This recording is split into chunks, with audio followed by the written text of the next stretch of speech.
think I've officially invited everyone. All right, guys, so today I wanted to just discuss squat technique, squat posture, and generally good posture when you're doing any of the main movements or any movement at all. A lot of the material here is going to come from what I've read in A Supple Leopard, which is an amazing book if you want some really good information about mobility, stability, things like that. So I'll get right into it.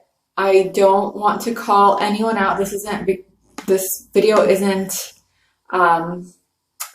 inspired by anyone in particular. I just noticed that many people are having these same issues with postural alignment in the squat. So I just wanted to have a brief overview and go over things that I look for when I am watching somebody perform a movement. So I know we've already gone over hip movement a lot. So I talk about positioning of the hips, external rotation of the hips. So when you're here externally rotating the hips, it's really hard to see on video, so I try to demonstrate it as well as I can, but we'll go into more postural stuff, and then once we cover posture, the hips will make a little bit more sense. So I'm going to move it up. Hopefully you guys can see everything. I'm going to step back. So where we start with posture is at the feet. So you want to make sure that the feet are, some people call it active feet. That's a new thing that I've heard that I use now because it makes sense for some people. So you want to make sure your feet are screwed into the floor. So what happens is you want your big toe, little toe, and your heel to be pressed into the floor. You want to rotate your feet and kind of grab the floor. And they call that torque. So you want to make sure that your feet are actually being utilized in the movement. So what it would look like here is my feet are not doing anything, and then my feet are active. So you see how my feet kind of point farther out, and I'm actually gripping the floor. So the second thing you want to look at is your knee positioning. So if your feet are not doing anything, your knees are kind of pointed in, what's a good position? They always say knees out. So when you're squatting, you want to make sure you're not bow-legged. You want to make sure your knees are pointing outward. So what this looks like from the side is, so if I'm regular position, knees out. So it's just a slight difference here, knees out. So what this does is it also opens up your hips. So if your feet are digging into the floor, your knees are out, your hips are open, that's the ideal start position for your feet, knees, and hips. So once you're there, you want to focus on, okay, I started with my feet, I'm going up. What's next? Pelvis. So your pelvis here, so your hips, your pelvis. What I see with a lot of people is this anterior pelvic tilt. So this you don't want. You don't want that curve in your back to extend this way. That means weak abs here. So what you want to do is tighten the abdominals here. Go in with the abdominals, and then you see that curve in the back. It's not as exaggerated. So you want to tuck the pelvis under, tighten the abdominals. The opposite of this is posterior pelvic tilt, where your hips are too far forward. This is also something you don't want to do. So this, if you're doing this, you want to just tuck your abs, squeeze the glutes, make sure your hips are nice and even. I see a lot of this happen with squat correction. When you have anterior pelvic tilt and you're correcting your squat, what happens is people get into a posterior pelvic tilt, which you don't want to do. So either way, you want to make sure that you're staying neutral. So here, looking at the hips, if I'm starting a squat, I'm here, feet are activated, knees are out, hips are open. If I'm here, I'm going down, down, down, down, down, down, down, and then coming up. You don't want that. So the way a lot of people correct it is Down, down, down, down, down. Okay, tuck your hips under. And you see a lot of posterior. So you don't want either of those. You want to make sure you're staying neutral the entire time. So not anterior, not posterior. You want to be nice and neutral right here. Down, down, down, down, down into a squat.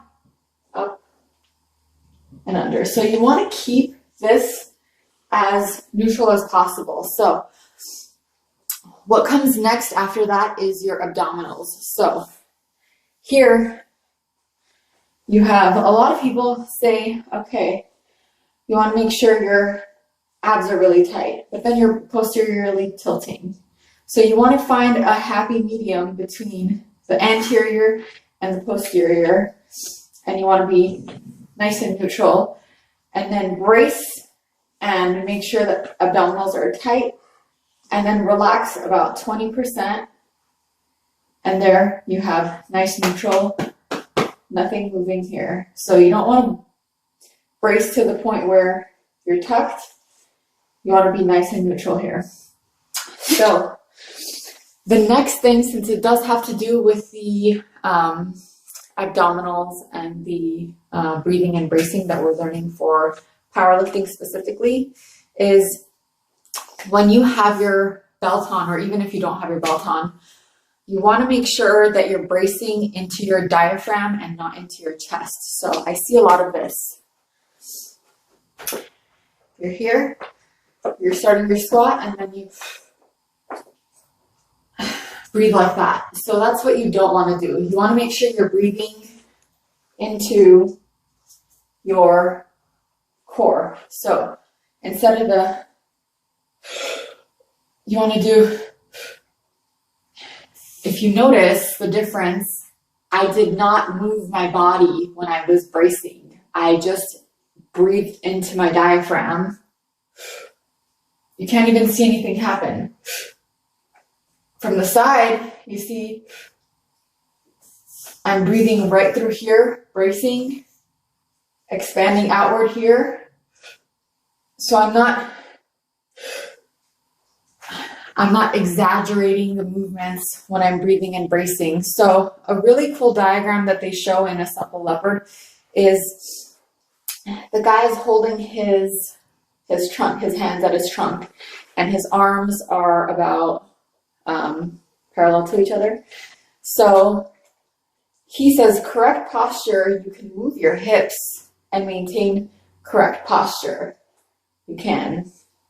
It's when you rotate or exaggerate or tuck your pelvis under, when that posture, see it's going this way, hands are going this way, or hands are going apart from each other. That's what you don't want. So I can move my hips like in a squat, and my abdominals don't change position.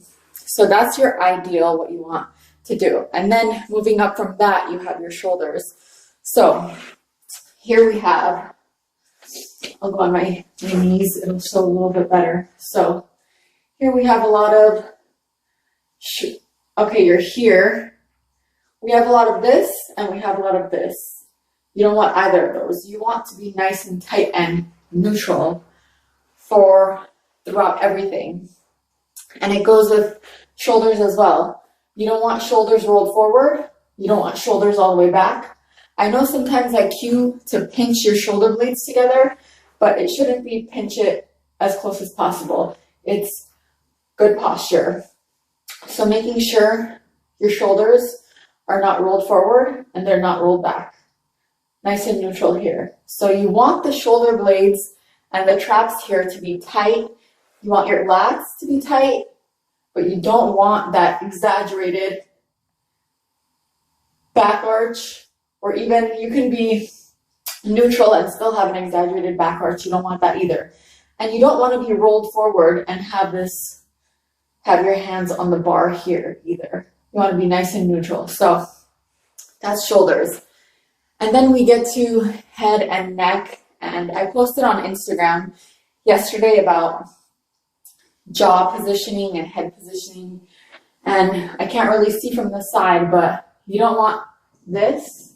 You don't want this. You don't want this.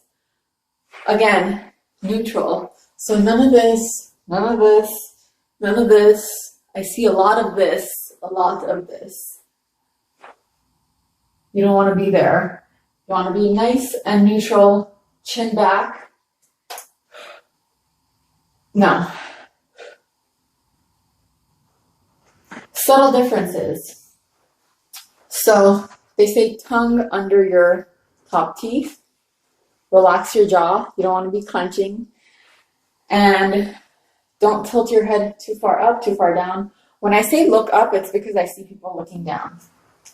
So you don't want your eyes to be, I know they teach this in starting strength, keep your eyes down for some reason. Pet peeve, don't look down. The muscles in your face connect to your traps. The muscles in your eyes, your face, they all connect. So if you're looking down, sorry, allergies. If you're looking down instead of looking up, your eyes lead where your body goes. So you want to find a nice point. I like to say about 30 to 45 degrees in front of you, ahead of you. It has to be far enough away where you're not directly looking at something right in front of you, and then when you go down, you're going cross-eyed or, trying to focus on that, and then your head position changes. You want it to be nice and far. This is why I say you guys should be facing away from a wall, facing away from a mirror. You want the point far enough away, maybe 20 feet or so, and at an angle so that you're not changing your head positioning while you're doing your squat. So you're here. Okay, are my hips neutral? Are my abs tight? Am I breathing into my core? Are my shoulders neutral? Am I retracted, protracted? Is my head neutral? Are my eyes up? Is my head in neutral? And then when you squat and you come up, it shouldn't change too much. Okay, so that's a basic head to toe positioning analysis, what I'm kind of looking for. And mostly what I'm looking for is, my allergies are so bad, so I literally can't breathe. But what I'm looking for is that your posture isn't really affected by your ascent or descent. Meaning that if you start anterior and you end posterior, it's not better. You have to try to stay in neutral with your hips so that you're not extending here and you're not coming up under here. I see a lot of this.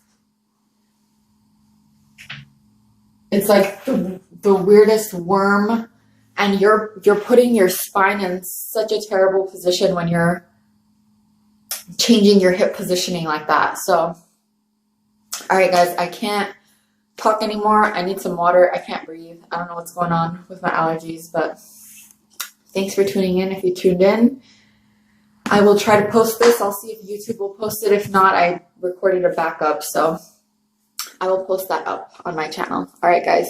Thanks. Bye.